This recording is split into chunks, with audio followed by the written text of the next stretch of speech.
નારદ પુરાણ સાંભળનારા સર્વ ભાવિક ભક્તજનોના હૃદયમાં વિરાજમાન પરમાત્માને મારા પ્રણામ. નારદ પુરાણના અત્યાર સુધીમાં આપણે 214 ભાગ સાંભળ્યા છે. આજે આપણે 215મો ભાગ સાંભળીશું. હરિ ઓમ.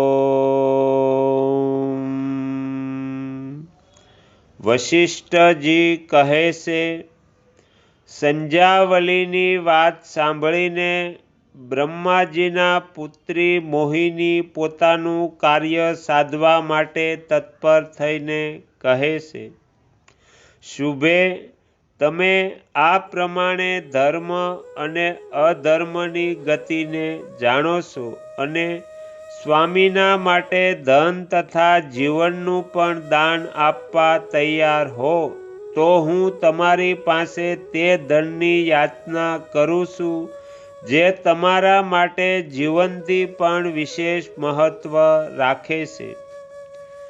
તમારા પતિ રાજા રૂકમાગજ જો એકાદશીના દિવસે ભોજન નહીં કરે તો તેઓ પોતાના હાથમાં તલવાર લઈને ધર્માગજના ચંદ્રમંડળ જેવા સુંદર અને મનોહર કુંડળભૂષિત મસ્તકને, જેમાં હજી મૂછ ઉગી નથી, કાપીને મારા ખોળામાં નાખી દે. મોહિનીના કટતાયુક્ત વચન સાંભળીને દેવી સંધ્યાવલી શીતપીડિત કેળની જેમ ક્ષણભર માટે ધ્રુજી ઉઠી. ત્યાર પછી શ્રેષ્ઠ વર્ણવાળી મહારાણીએ ધૈર્ય ધારણ કરીને હસી રહેલી સુંદર મુખવાળી મોહિનીને કહ્યું, શુભુ, પુરાણોમાં દ્વાદશી એકાદશી વિશે કેટલીક ગાથાઓ સાંભળવામાં આવે છે, જે સ્વર્ગ અને મોક્ષપ્રદ છે. વ્રત કરનાર વ્યક્તિ ધનને ત્યાગી દે, સ્ત્રી જીવન અને ઘરને પણ છોડી દે, અત્યંત પ્રિય વ્યક્તિને પણ ત્યાગી દે, પરંતુ બંને પક્ષોની પવિત્ર દ્વાદશી એકાદશીનો ત્યાગ ન કરે, કારણ કે તે આલોક અને પરલોકમાં પણ અભિષ્ટ કરે છે. તેથી દ્વાદશી એકાદશીના પ્રભાવથી બધા મંગળ થશે. શુભે, હું તમારી પ્રસન્નતા માટે ધર્માગજનું માથું અપાવીશ. શુભને મારી વાત પર વિશ્વાસ કરો અને સુખી થઈ જાઓ. ભદ્રે, આ સંદર્ભમાં એક પ્રાચીન ઇતિહાસ સાંભળ્યો છે, તે હું કહું છું, તમે સાવધાન થઈને સાંભળો. પૂર્વકાળમાં વિરોચન નામક પ્રસિદ્ધ એક ધર્મપરાયણ દૈત્ય હતા. તેમની પત્ની વિશાલાક્ષી બ્રાહ્મણ પૂજનમાં તત્પર રહેતી હતી.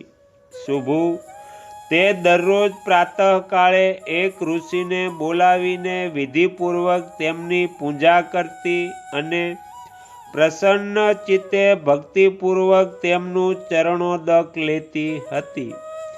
તે દિવસોમાં હિરણ્યકશ્યપના મરાઈ ગયા પછી બધા દેવતાઓમાં પ્રહલાદ પુત્ર વિરોચનથી પણ સદા શંકા કરતા હતા. એક દિવસ ઇન્દ્ર વગેરે દેવતા બૃહસ્પતિની સલાહ લેતા કહે છે, અમે લોકો શત્રુઓથી બહુ દુઃખી છીએ, અમારે આ સમયે શું કરવું જોઈએ? તેમને દેવગુરુ બૃહસ્પતિ કહે છે, દેવતાઓ, તમારું બધું દુઃખ ભગવાન વિષ્ણુને કહેવું જોઈએ. અમિત તેજસ્વી ગુરુની આ વાત સાંભળીને બધા દેવતાઓ વિરોચનનો નાશ કરવાનો સંકલ્પ કરીને ભગવાન વિષ્ણુ પાસે ગયા. ત્યાં જઈને તેમણે અનેક પ્રકારની સ્તુતિઓ દ્વારા સુરશ્રેષ્ઠ શ્રી હરિને પ્રાર્થના કરી. દેવતાઓ કહે છે, દેવાધિદેવ અમિત તેજસ્વી ભગવાન વિષ્ણુને નમસ્કાર છે. ભક્તોના વિઘ્નોનું નિવારણ કરનારા શ્રી હરિને નમસ્કાર છે. મહાત્મા વામનને નમસ્કાર છે. વારાહ રૂપધારી ભગવાનને નમસ્કાર છે. પ્રલય કાળમાં સમુદ્રમાં નિવાસ કરનારા મત્સ્ય રૂપ માધવને નમસ્કાર છે. પીઠ પર મંદ્રાચલને ધારણ કરનારા ભગવાન કુર્મને નમસ્કાર છે. ભૃગુનંદન પરશુરામ તથા ક્ષીરસાગર શાહી ભગવાન નારાયણને નમસ્કાર છે. સંપૂર્ણ જગતના સ્વામી શ્રી રામને નમસ્કાર છે. શુદ્ધ દત્તાત્રેય સ્વરૂપ અને બીજાઓના દુઃખ દૂર કરનારા કપિલ રૂપધારી ભગવાનને નમસ્કાર છે. ધર્મને ધારણ કરનાર સનકાદી મહાત્મા જેમના સ્વરૂપ છે તે યજ્ઞમય ભગવાનને નમસ્કાર છે. ધ્રુવને વરદાન આપનારા નારાયણને નમસ્કાર છે. મહાન પરાક્રમી પૃથુને પ્રણામ છે. વિશુદ્ધ અંતઃકરણના ઋષભને અને હયગ્રીવ ભગવાન હંસને નમસ્કાર છે. તથા અમૃત કળશ ધારણ કરનારા ધન્વંતરીને નમસ્કાર છે. તથા વાસુદેવ, સંકર્ષણ, પ્રદ્યુમન અને અનુરુદ્ધ જેવા વ્યુહરૂપ શરીર છે તે ભગવાન શ્રી કૃષ્ણને નમસ્કાર છે. બ્રહ્મા, શંકર, સ્વામી કાર્તિકેય, ગણેશ, નંદી અને ભૃંગી રૂપમાં ભગવાન વિષ્ણુને નમસ્કાર છે. જે બદ્રિકા આશ્રમમાં ભગવાન નર નારાયણ રૂપે ગંધમાદન પર્વત પર નિવાસ કરે છે તે ભગવાનને નમસ્કાર છે. જે જગદીશ્વર પુરીમાં જગન્નાથ નામ ધારણ કરે છે, સેતુબંધમાં રામેશ્વર નામે પ્રસિદ્ધ છે, તથા દ્વારકા અને વૃંદાવનમાં શ્રી કૃષ્ણ રૂપે રહે છે તે પરમેશ્વરને નમસ્કાર છે. જેમની નાભીથી કમળ પ્રગટ થયું છે તે ભગવાન વિષ્ણુને નમસ્કાર છે. પ્રભુ, તમારા ચરણ, હાથ અને નેત્ર બધા કમળ જેવા છે, તમને નમસ્કાર છે. ભગવાન કેશવને વારંવાર નમસ્કાર છે.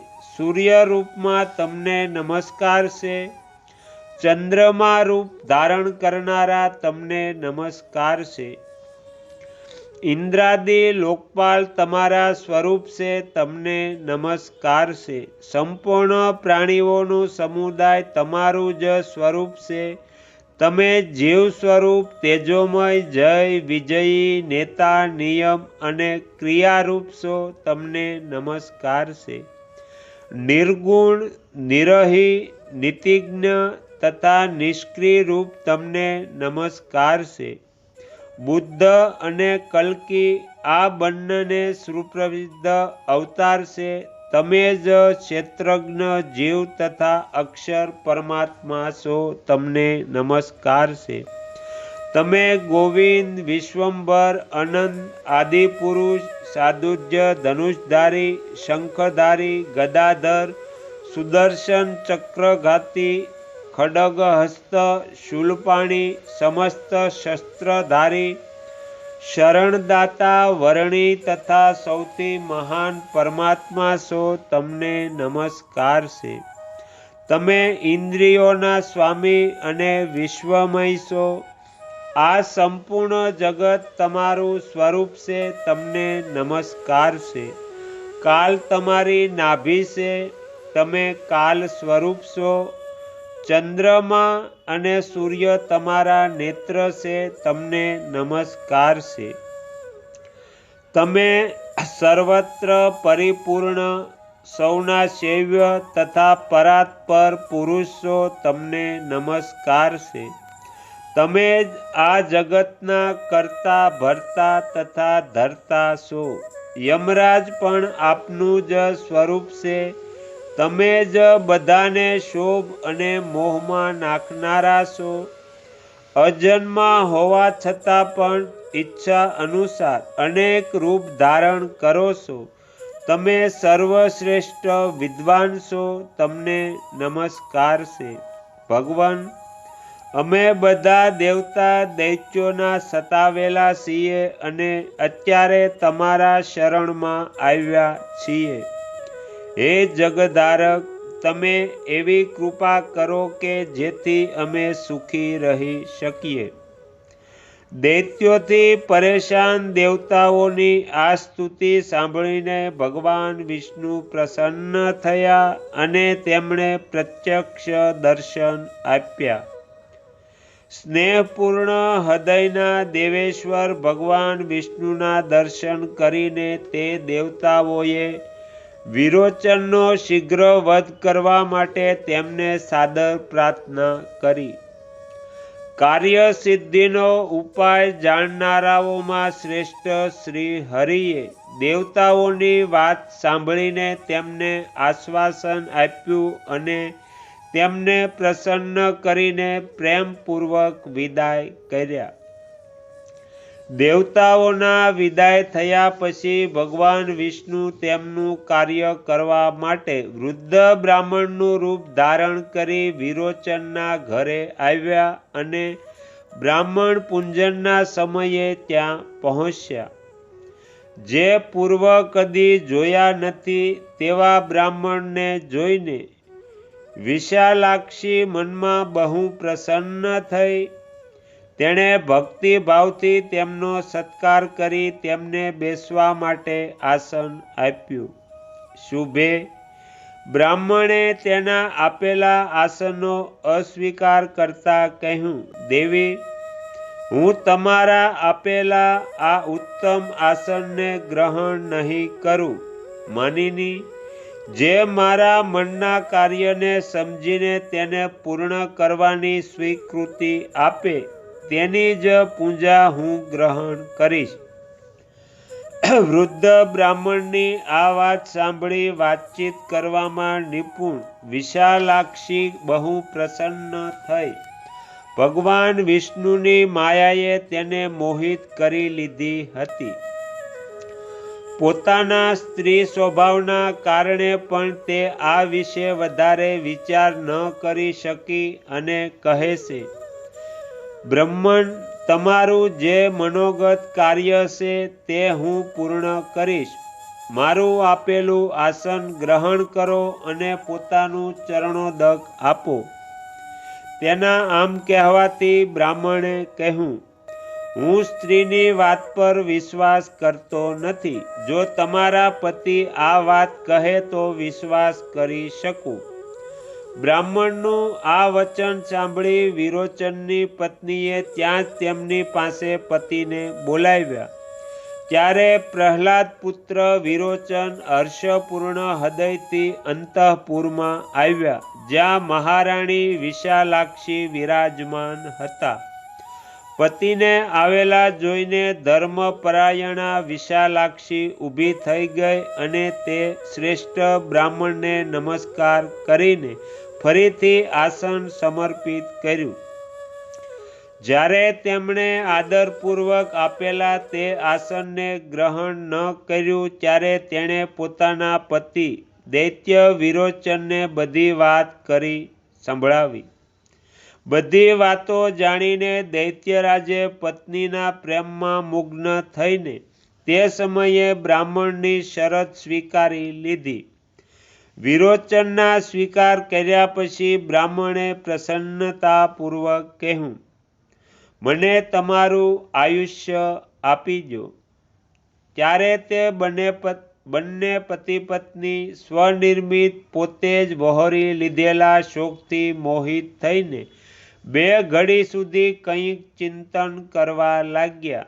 પછી તે દંપતીએ હાથ જોડીને બ્રાહ્મણને કહ્યું, વિપ્રવર, અમારું જીવન લઈ લો અને પોતાનું ચરણોદક આપો. તમે માગેલું જીવન અમે આપીને અમારી વાણીને સત્ય કરીશું. તમે પ્રસન્ન થાઓ. ત્યારે બ્રાહ્મણે પ્રસન્ન થઈને આસન ગ્રહણ કર્યું. વિશાલાક્ષીએ પ્રસન્નતાપૂર્વક બ્રાહ્મણના બંને ચરણ પખાળ્યા અને તેમનું ચરણોદક પતિ સહિત પોતાના મસ્તક પર ધારણ કર્યું. પછી તે બંને દંપતી એકાએક દૈત્ય શરીર છોડીને દિવ્ય રૂપ ધારણ કરીને શ્રેષ્ઠ વિમાન પર બેઠા અને વૈકુંઠ ધામમાં ગયા. આ પ્રમાણે દેવતાઓનો ભય દૂર કરીને ભગવાન બહુ પ્રસન્ન થયા અને બધા દેવતાઓ દ્વારા પોતાની સ્તુતિ સાંભળતા રહીને વૈકુંઠ લોકમાં ચાલ્યા ગયા. દેવી, એ જ પ્રમાણે મેં તમને જે આપવાની પ્રતિજ્ઞા કરી છે તે અવશ્ય આપીશ. દેવી, હું મારા પતિ મહારાજ રુકમાંગદને સત્યથી વિચલિત થવા નહીં દઉં, કેમ કે સત્ય જ મનુષ્યને ઉત્તમ ગતિ આપનાર છે. સત્યથી ભ્રષ્ટ થયેલા મનુષ્યને ચાંડાળથી પણ હલકો માનવામાં આવે છે. તો અહીંયા નારદ પુરાણનો 215મો ભાગ સમાપ્ત થાય છે. હવે પછીના વિડીયોમાં આપણે 216મો ભાગ સાંભળીશું. તમે તમારો કિંમતી સમય આપી એકાગ્ર ચિત્તે પ્રસન્નતાપૂર્વક નારદ પુરાણ સાંભળ્યું એ બદલ હું આપ સૌનો ખૂબ ખૂબ આભાર વ્યક્ત કરું છું અને આશા પણ રાખું છું કે તમને સાંભળવું ગમ્યું હશે. જો ગમ્યું હોય તો બીજા 5 લોકોને પણ સંભળાવજો. શ્રી સદ્ગુરુ દેવની જય. આગળના વિડીયો જોવા માટે આ ચેનલને સબસ્ક્રાઈબ કરો અને જો આ વિડીયો પસંદ આવ્યો હોય તો લાઈક કરો.